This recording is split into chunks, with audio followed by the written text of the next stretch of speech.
Hey all, எல்லாரும் எப்படி இருக்கீங்க? இன்றைக்கி நம்ம வீடியோவில் என்ன ரெசிபி பார்க்க போகிறோன்னா ஸ்டஃப்டு குல்ச்சா ரெசிபி தான் பார்க்க போகிறோம்.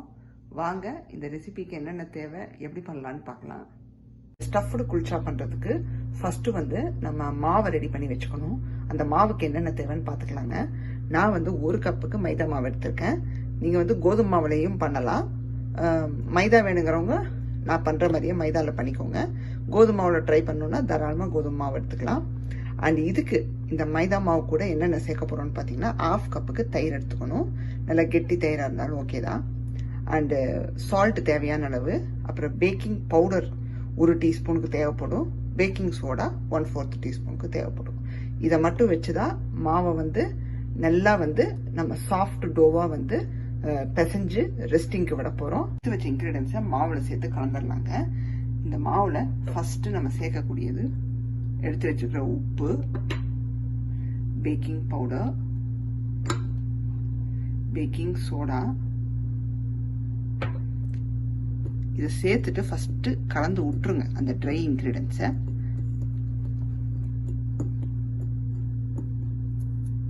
இதுக்கப்புறமா நம்ம தயிர் சேர்த்துக்கணும். தயிர் எதுக்கு சேர்க்கறோம்னா நல்ல ஒரு சாஃப்ட்னஸ் கொடுக்கும் அந்த மாவுக்கு. சேர்த்துட்டு நல்ல ஒரு சாஃப்ட் டோவா இதை ரெடி பண்ணி எடுத்துக்கலாம். பார்த்தீங்கன்னா மாவை நல்லா கலந்து எடுத்துட்டு வந்தாச்சு. இப்போ இதில் லைட்டாக ஒரு டீஸ்பூனுக்கு எண்ணெய் விட்டுக்கோங்க. எண்ணெய் விட்டு நல்லா இதை மிக்ஸ் பண்ணிட்டு எண்ணெய் தேய்ச்சி நல்லா மாவை பிசைஞ்சு விட்ட பிறகு இந்த மாதிரி ஒரு தட்டு இருந்தால் தட்டை வச்சு முடிக்கோங்க. ஒரு துணி இருந்தால் அதை கூட வச்சு முடிக்கலாம். இல்லாட்டி இந்த மாதிரி ஒரு கிளிங் ரேப் வச்சு நல்லா கவர் பண்ணிடுங்க. ஒரு 15 மினிட்ஸ்க்கு நல்லா அது ரெஸ்ட் ஆகட்டும்.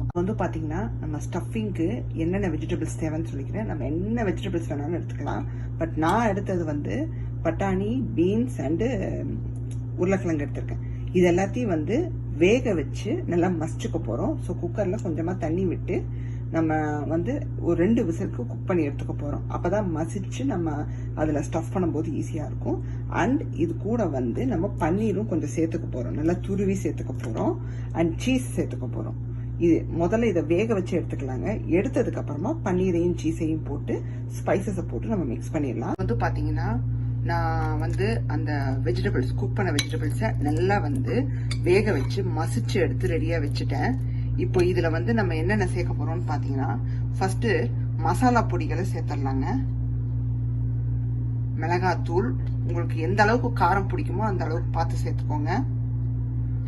கொஞ்சோண்டு கரம் மசாலா தூள், கொஞ்சோண்டு சீரகத்தூள், அப்புறம் மஞ்சத்தூள் கொஞ்சோண்டு, அப்புறம் இஞ்சி பூண்டு ஒரு 1/4 ஸ்பூன். இதை பிசைஞ்சிட்டு நல்லா அப்படி கலந்து விட்டுருங்க. மாவுல ஆல்ரெடி உப்பு சேர்த்திருக்கோம். இந்த ஸ்டஃபிங்கான அளவு லைட்டா உப்பு சேர்த்துக்கோங்க.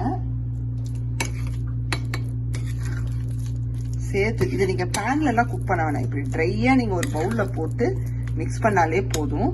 இதுல இப்ப நம்ம சேர்க்க போறது என்னன்னு பாத்தீங்கன்னா பன்னீர்.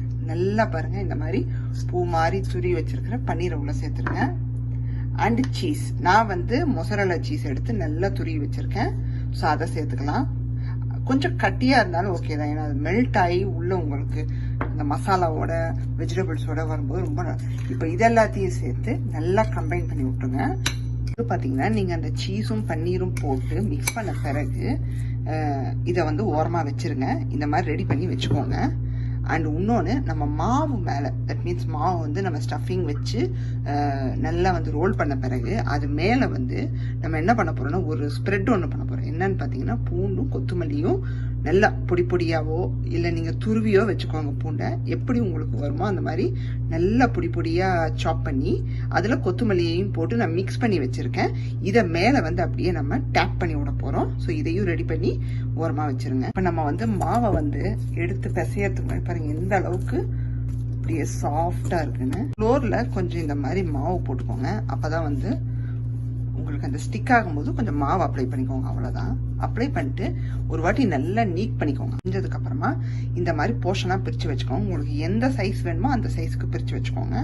நான் மோஸ்ட்லி இந்த மீடியம் சைஸ்க்கு எடுத்திருக்கேன். ஒன்று பெரிய சைஸ்க்கும் எடுத்திருக்கேன். ரொம்ப தின்னாவும் இல்லாமல் ரொம்ப திக்காவும் இல்லாமல் ஃபர்ஸ்ட் அந்த ஸ்டஃபிங் வைக்கிறதுக்கான அளவு திரட்டிக்கோங்க.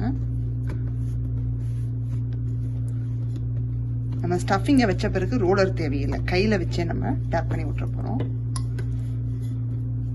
மாவை விட ஸ்டஃபிங் அதிகமாக இருக்கணும், அதை பார்த்துக்கோங்க. இல்லாட்டி சாப்பிடும்போது உங்களுக்கு மாவு எக்ஸஸாக தெரியும்.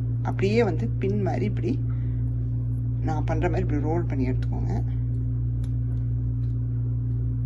ரோல் பண்ணிவிட்டு ட்விஸ்ட் பண்ணிங்கன்னா உங்களுக்கு கோன் மாதிரி வந்துடும். அப்படி ட்விஸ்ட் பண்ணும்போது எக்ஸஸாக இருந்தால் மாவு எடுத்துருங்க, கம்மியாக இருந்தால் விட்டுருங்க. இப்போ என்ன பண்ண போகிறேன்னா, மேற்கொண்டு மாவை டஸ்ட் பண்ணி கையாலேயே இப்படி மெல்லமாக டேப் பண்ணணும். ரொம்ப நீங்கள் வந்து அந்த ரோலரை வச்சு அழுத்துனீங்கன்னா வெளி வந்துடும். இதை மாதிரி நீங்கள் எல்லாத்தையுமே பண்ணி வச்சுக்கோங்க. பார்த்தீங்கன்னா இந்த மாதிரி டேப் பண்ண பிறகு சப்போஸ் உங்களுக்கு லைட்டாக இந்த மாதிரி வந்துருச்சுன்னா ஒன்றுமே இல்லை, அதை வந்து ஹொரி பண்ணிக்காதீங்க. அது லைட்டாக அந்த ஸ்டஃபிங் தெரிஞ்சால் ஓகே தான். இதை வந்து இது மேலே தான் நீங்கள் என்ன பண்ண போகிறீங்கன்னா, இந்த ஒரு கார்லிக் கொரியாண்டர் இருக்குது பார்த்தீங்களா, லைட்டாக வச்சா போதும். ரொம்பவும் நீங்கள் வந்து இது பண்ணி வச்சு இப்படி நாலா பக்கமும் டேப் பண்ணி வச்சிடணும்.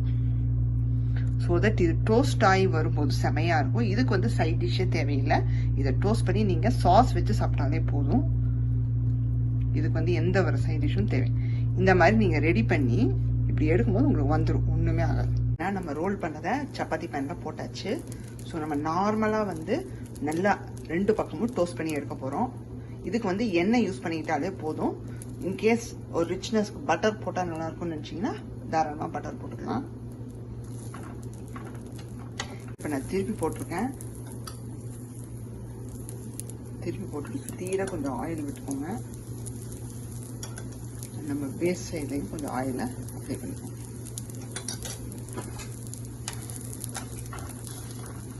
நல்லா இப்படி ப்ரெஸ் பண்ணி விட்டிங்கன்னா உள்ளார வரைக்கும் நல்லா வேகும். பார்த்தீங்கன்னா எனக்கு 2 பக்கமும் சூப்பராக டோஸ்ட் ஆயிடுச்சு. உள்ளே இருக்கிற சீஸ் எல்லாம் மெல்ட் ஆகி எனக்கு அப்படியே அந்த ஃப்ளேவர்ஸ் எல்லாம் நல்லா வருது. ஸோ நீங்கள் வேணால் இன்னும் நல்லா தின்னாக கூட நீங்கள் ரோல் பண்ண முடிஞ்சால் பண்ணிக்கலாம். நான் வந்து கொஞ்சம் திக்காக பண்ணியிருக்கேன். இப்போ இதை பேன்லேருந்து ரிமூவ் பண்ணிடலாம். நம்ம இப்போ பார்த்தீங்கன்னா சர்வ் பண்ணியாச்சுங்க நம்மளுடைய ஸ்டஃப்டு குல்ச்சாவை. சூப்பராக வந்திருக்கு, நல்லா வெந்து வந்திருக்கு. அண்ட் அதே சமயம் உள்ள சீஸ் எல்லாம் மெல்ட் ஆகி நல்லா வந்து சாஃப்டாகவும் அப்படியே வந்து ஒரு சீஸியாகவும் இருக்குது. ஸோ கூட வந்து நான் கார்லிக் சில்லி சாஸோட சர்வ் பண்ணியிருக்கேன். நீங்கள் வந்து ஸ்பைசியான எனி ஒரு சாஸோட கூட தொட்டுக்கலாம், அதுவே போதும், ரொம்ப நல்லாயிருக்கும். ஸோ கண்டிப்பாக இந்த ரெசிபியை நீங்கள் வீட்டில் பண்ணி பாருங்கள். இந்த வீடியோ கண்டிப்பாக உங்களுக்கு பிடிச்சிருக்கும். மறக்காமல் ராதிமா கிச்சனை லைக், ஷேர் அண்ட் சப்ஸ்கிரைப் பண்ணிடுங்க. பக்கத்தில் இருக்கிற பெல் ஐக்கானையும் கிளிக் பண்ணிடுங்க.